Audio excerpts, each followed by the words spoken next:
बिस्मिल्लाहिर्रहमानिर्रहीम। एक मर्तबा खुरासान का एक मशहूर फ़कीह बगदाद आया।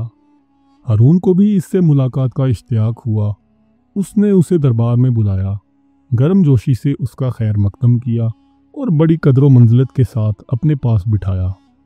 फ़कीह इस इज़्ज़त अफजाई पर फूले नहीं समा रहा था और हारून पर अपने इल्म की दाग मिठाने की कोशिश कर रहा था कि अचानक बहलोल कहीं से फिरता फिराता दरबार में आ निकला। उसने सलाम किया। हारून ने उसे बैठने के लिए कहा। फ़कीह ने उसका मामूली लिबास, बोसीदा गुडरी और धूल में अटी हुई जूतियां देखी और कदरे हैरत से बोला, आप बहुत मेहरबान और फराख दिल है कि मामूली लोगों को भी अपने दरबार में जगह देते हैं। बहलोल अपनी जगह से उठा और अपना अस्सा खटखटाता उसके करीब पहुंचा और बोला, किबला, गुस्ताखी माफ़, आप अपने नाकिस इल्म पर क्यों इस कदर मगरूर हैं? आप मेरी ज़ाहरी हालत का ख्याल ना कीजिए और मेरे साथ इल्मी मुबाहिसा करने के लिए तैयार हो जाइए ताकि आपको पता चल जाए कि आप तो कुछ भी नहीं जानते। फ़कीह ने एक निगाह गलत अंदाज उस पर डाली। मैंने सुना है कि तू पागल है और मैं पागलों से मुबाहिसा नहीं किया करता। बहलोल ने बड़े मज़े से कहा, मैंने कब कहा कि मैं पागल नहीं हूँ? मैं तो अपने पागलपन का खुद इकरार करता हूँ, मगर आप हैं कि आपको अपनी कम इल्मी का कुछ पता ही नहीं। हारून ने कहर आलूद निगाहों से बहलोल की तरफ देखा। बहलोल, खामोश रहो, तुम्हें मालूम नहीं कि ये खुरासान के नामवर फ़कीह हैं? बहलोल ने इत्मीनान से कहा, इसीलिए तो मैं चाहता हूँ कि ये मुझसे इल्मी मुबाहिसा कर लें। हारून भी इल्मी मुबाहिसों और मुनाज़िरों का शायक था। वो उस फ़कीह से बोला, क्या मुज़ायका है, तुम्हें बहलोल की दावत कबूल कर लेनी चाहिए। फ़कीह बोला, तो फिर मेरी एक शर्त होगी। हारून ने इजाज़त दी। इजाज़त है, तुम जैसी शर्त चाहो तय कर लो। फ़कीह बोला, मेरी शर्त यह है कि मैं बहलोल से एक मुअम्मा पूछूंगा। अगर उसने दुरुस्त जवाब दे दिया तो उसे 1000 अशरफी दूंगा और अगर ये नाकाम रहा तो मुझे 1000 अशरफियाँ देने का पाबंद होगा। बहलोल मुस्कुराया और बोला, हम फ़कीरों के पास माले दुनिया कहाँ। हाँ, मैं खुद को आपके सुपुर्द कर सकता हूँ कि आप एक गुलाम की तरह मुझसे काम लें और अपनी 1000 अशरफी पूरी कर लें, और अगर मैं 1000 अशरफी जीत गया तो वो तो नादारों और मोहताजों का हिस्सा ही है कि अमीर अल-मोमिनीन अली अल-मुर्तज़ा अलैहिस्सलाम फरमाते हैं कि जहाँ भी दौलत ज़रूरत से ज़्यादा है वहाँ यकीनन किसी हकदार का हक ज़ाया हो रहा है। फ़कीह ने कहा, मुझे मंजूर है, और क्या तुम तैयार हो कि मेरा मुअम्मा हल करो? बहलोल ने जवाब दिया, बसरो चशम। फ़कीह ने हारून से पूछा, आका, आपकी भी इजाज़त है? हारून ने शाहाना तमकीनत से कहा, इजाज़त है। फ़कीह ने अपना मुअम्मा पेश किया। एक घर में एक औरत अपने शरई शोहर के साथ बैठी है। उसी घर में एक शख्स नमाज पढ़ रहा है और दूसरा रोज़े से है। अचानक दरवाजे पर दस्तक होती है और एक ऐसा शख्स अंदर दाखिल हुआ जिसके आ जाने से शोहर और बीवी एक दूसरे पर हराम हो गए। नमाज पढ़ने वाले की नमाज बातिल हो गई और रोज़ेदार का रोज़ा भी बातिल हो गया। क्या तुम बता सकते हो कि बाहर से आने वाला शख्स कौन है? दरबार में सन्नाटा छा गया। लोग एक दूसरे का मुंह तकने लगे।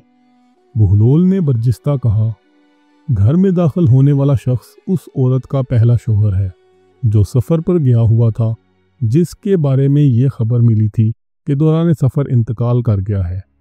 उस औरत ने हाकिम शरा की इजाज़त से उसी मर्द से अक़द कर लिया था जो इसके बराबर बैठा हुआ था। उन्होंने 2 अशख़ास को उजरत दी थी कि वो मरहूम शोहर की क़ज़ा नमाज़ें अदा करें और रोज़े रखें। इसी असना में पहला शोहर सफ़र से वापस आ गया क्योंकि उसकी मौत की खबर गलत थी। चनाचे उसके आते ही दूसरा शोहर उस औरत पर हराम हो गया। उन दोनों अशख़ास की नमाज और रोज़ा बातिल हो गए जो शोहर को मुर्दा समझकर उसके लिए पढ़ी और रखे जा रहे थे। हारून ने सताइश की, मरहबा बहलोल, बहुत खूब। बाज़ औक़ात तो तुम्हारी दीवानगी फरजानों को भी मात देती है। बाकी वज़ीर और अमीर भी दादे तहसीन देने लगे। शोर कुछ कम हुआ तो बहलोल कहने लगा, क्या मुझे भी इजाज़त है कि मैं भी फ़कीह से एक सवाल करूं? हारून ने कहा, इजाज़त है। बहलोल ने पूछा, क्या आप तैयार हैं? फ़कीह ने नख़वत से कहा, ज़रूर पूछो। बहलोल ने सवाल किया, फ़र्ज़ करें कि हमारे पास एक मटका शीरा और एक मटका सिरका मौजूद है। ہم اس سے شکنجبین تیار کرنے کے لیے ایک پیالہ سرکہ اور ایک پیالہ شیرہ مٹکوں میں سے نکالتے ہیں اور دونوں کو کسی برتن میں ملا دیتے ہیں۔ اس وقت پتہ چلتا ہے کہ اس میں تو ایک چوہا مرا پڑا ہوا ہے۔ کیا آپ بتا سکتے ہیں کہ وہ مرا ہوا چوہا سرکے کے مٹکے میں تھا یا شیرے کے مٹکے میں؟ ہارون محظوظ ہوا۔ اہل دربار بھی مسکرائے۔ سب کی نگاہیں فقیہ پر لگی ہوئی تھی کہ وہ اس معمے کو کس طرح حل کرتا ہے۔ وہ گہری سوچ میں مستغرق ہو گیا اور بہت دیر تک ایک لفظ بھی نہ بول سکا۔ ہارون اتنا انتظار نہ کر سکا اور بولا، بہلول نے تمہارا معمہ حل کرنے میں ایک لمحہ بھی نہیں لگایا۔ تمہیں بھی اس کے سوال کا جواب اسی طرح دینا چاہیے۔ فقیہ نادم سا ہو گیا۔ اس کی نگاہیں جھک گئیں۔ اسے اپنی کم علمی کا اعتراف کرنا ہی پڑا۔ خالیجہ، میں یہ معمہ حل نہیں کر سکتا۔ ہارون نے بہلول کی طرف دیکھا۔ بہلول، بہتر یہی ہے کہ تم خود ہی اس معمے کو حل کر دو۔ کیا حضرت فقیہ اب بھی اپنی ناسمجھی کے قائل ہوئے ہیں یا نہیں؟ فقیہ بولا، بہلول، تم نے مجھے احساس دلا دیا ہے کہ علم کی کوئی حد نہیں۔ کسی کی ظاہری حالت کو دیکھ کر اسے کم تر خیال نہیں کرنا چاہیے۔ بہلول نے کہا، تو سنیے جناب کہ ہمیں چاہیے کہ اس چوہے کو شکنجبین سے نکال کر اچھی طرح دھو لیں، پھر اس کا پیٹ چاک کریں۔ اگر اس کے پیٹ میں سرکہ ہوا تو سمجھیں کہ وہ سرکے کے مٹکے میں تھا۔ اگر شیرہ ہوا تو پھر اس نے شیرے میں ڈبکی لگا کر جان دی ہے۔ لہذا جو کچھ بھی اس کے پیٹ میں ہوا اس شے کے مٹکے کو ضائع کر دینا چاہیے۔ اہل دربار اش اش کر اٹھے۔ ہارون بہت محظوظ ہوا۔ اس نے بہلول کو آفرین کہی۔ فقیہ نے سر جھکایا اور 1000 اشرفی اس کے سامنے ڈھیر کر دی۔ بہلول نے تمام اشرفیاں سمیٹ کر اپنی جھولی میں ڈالی اور محل سے باہر نکلتے ہی انہیں ضرورت مندوں میں بانٹنے لگا۔ جب وہ اپنے بسیرے پر پہنچا تو اس کی جھولی خالی تھی۔ ناظرین، اگر آپ کو ہماری یہ ویڈیو پسند آئی ہو تو ہماری ویڈیو کو لائک کریں اور دوستوں اور رشتہ داروں کے ساتھ شیئر کریں اور ہمارے چینل کو سبسکرائب کر لیں تاکہ ہماری حوصلہ افزائی ہو سکے، کیونکہ ہم آپ کے لیے ایسے ہی دلچسپ اور معلوماتی واقعات لے کر آتے رہیں گے۔